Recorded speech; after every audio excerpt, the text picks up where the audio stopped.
What the heck is the proper quitting time procedure for your compressor? Hola woodworkers, Paul Carlson here, small workshop guy. This is probably one of the most popular compressors that there are, and I think this is true for any compressor, and they call this a pancake compressor. You're all done with a day, you've been using this to blow off stuff or to run your pneumatic guns or whatever, and you're ready to quit for the day. Do you just leave this all powered up for tomorrow? I mean, that's very, very convenient. Unfortunately, that's wrong. So let me read you a few things from the instruction manual. Instruction manual? You mean that piece of paper that comes with your tools? All right, it's talking about the drain valve. K here says, the drain valve is located at the base of the air tank and is used to drain condensation at the end of each use. At the end of each use.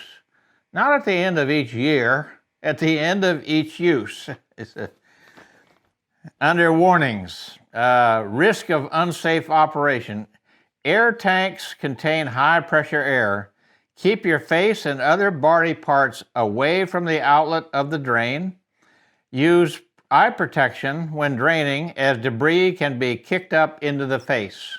So not only do you drain it, you protect yourself when you do that. Risk of bursting. Water will condense in the air tank. If not drained, water will corrode and weaken the air tank, causing a risk of air tank rupture. So if you never thought it was necessary, now you know better. So sorry to add to your nighttime cleanup routine, if you have such a thing. Join those of us who are OCD and develop yourself a checklist and put draining your compressor every night on that checklist. So here's the proper procedure. Set the on-off switch to off. That makes sense, because otherwise if you let the air out and it's on, it'll start trying to build back up again. Turn the regulator knob G counterclockwise to set the outlet pressure to 0. So this is the one that you turn counterclockwise, and then this will drain down to 0. But this one's still full. What's the next step? Remove the air tool or accessory. In other words, it's best to do that when there's no pressure in it. So then you would remove the air tube or the accessory.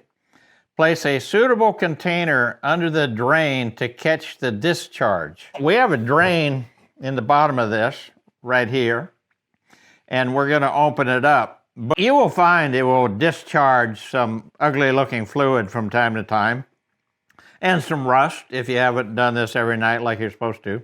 So just get a little container, little plastic yogurt cup or something, and put that in there to catch it. Now here's a step that a lot of people aren't aware of. You don't just then open that valve. There's too much pressure in there. Pull this ring, this 3-ring here, or down to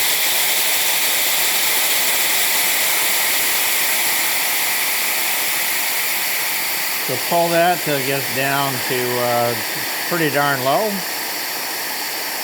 or all the way to 0. You're not going to get any of the discharge fluid out of that little ring for that. All right, you've got that now emptied. Then start turning this one. This case.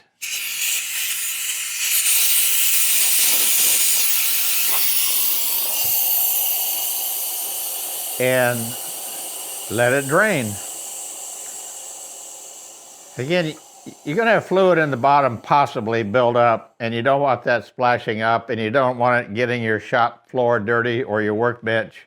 So release with this little ring here on the side, and then put a container to catch the fluid, and then open that valve.